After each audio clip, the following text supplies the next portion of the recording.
COSO and the first line of defense. Risk assessment. We have specifying suitable objective, identify and analyzes risk, assesses fraud risk, identify and analyze significant change. For the control activity, we have select and develop control activity, select and develop general control over IT, deploy through policy and procedure. For the information and communication section, we have use relevant information, communicate internally, communicate externally. For the monitoring activity, we have conduct ongoing and or separate evaluation, evaluate and communicate deficiency. The first line of defense is part include of the management control and the internal control measure. And now we move on to the second line of defense, which includes the internal monitoring and oversight function. The second line of defense includes various risk management and compliance function put in place by manage to help ensure control and risk management processes implemented by the first line of defense are designed appropriately and operating as intended. These are management functions separate from the first line operating management, but still under the control and direction of senior management. Functions in the second line are typically responsible for ongoing monitoring of control and risk. They often work closely with operating management to help define implementation strategy, provide expertise in risk, implement policy and procedures, and collect information to create an enterprise-wide view of risk and control. The composition of the second line can vary significantly depending on the organization size and industry. In large, publicly traded, complex, and or highly regulated organization, this function may or be separate and distinct. In smaller, privately owned, less complex and or less regulated organization, some of the second line function may be combined or non-existent.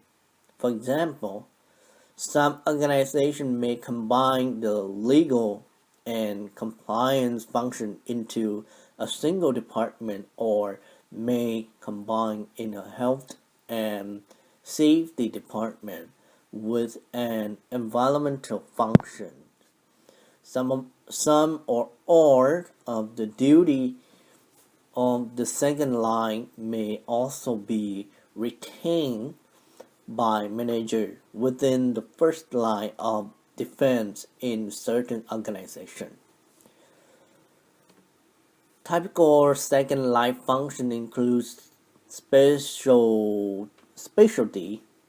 expertise groups such as risk management, information security, financial control, physical security, quality, health and safety, inspection, compliance, legal, environmental, supply chain, author. It can be depending upon industry specific or company specific need.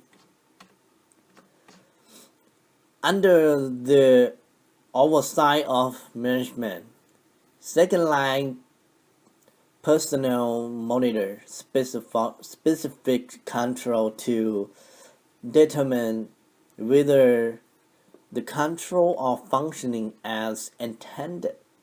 Monitoring activity performed by the second line typically cover all three categories of objective as described by the framework: operational, reporting, and compliance.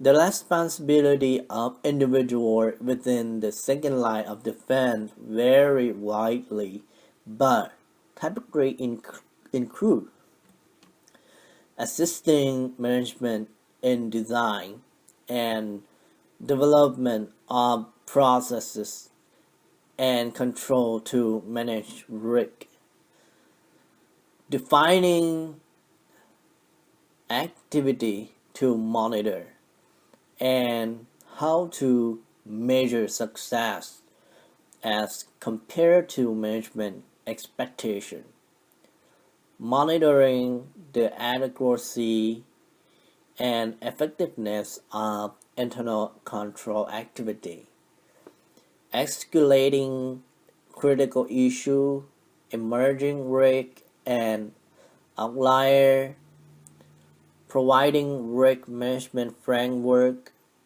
identifying and monitoring known and emerging issue affecting the organization risk and control, identifying shift in the organization implicit risk appetite and risk tolerance, providing guidance and training related to risk management and control processes. Monitoring by the second line of defense should be tailored to fit the specific need of the organization.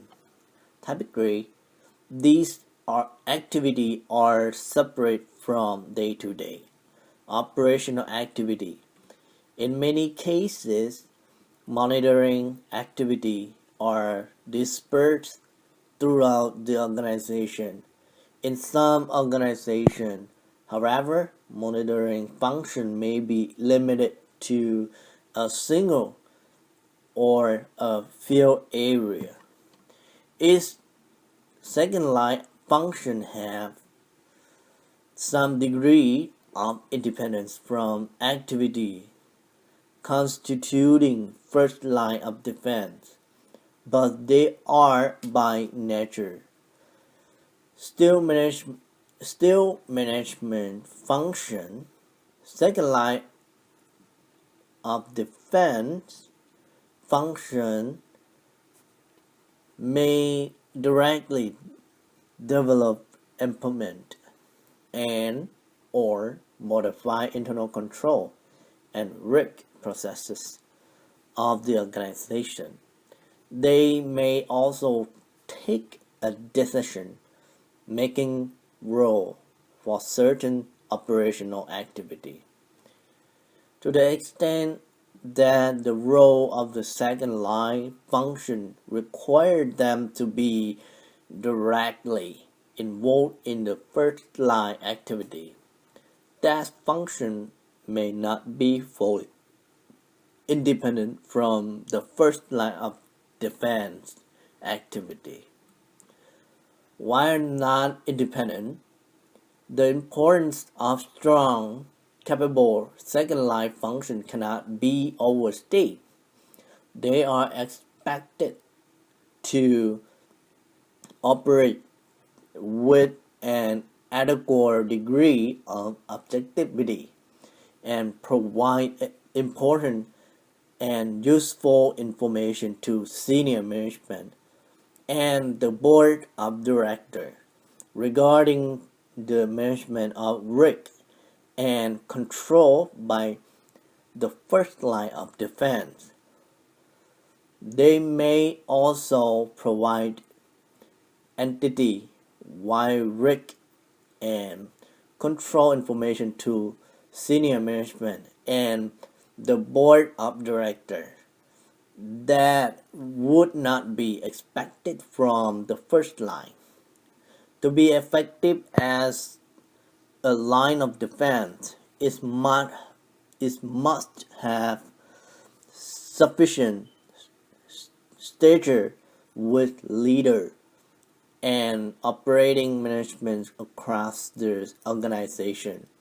Stature come from the authority and direct reporting line that command respect.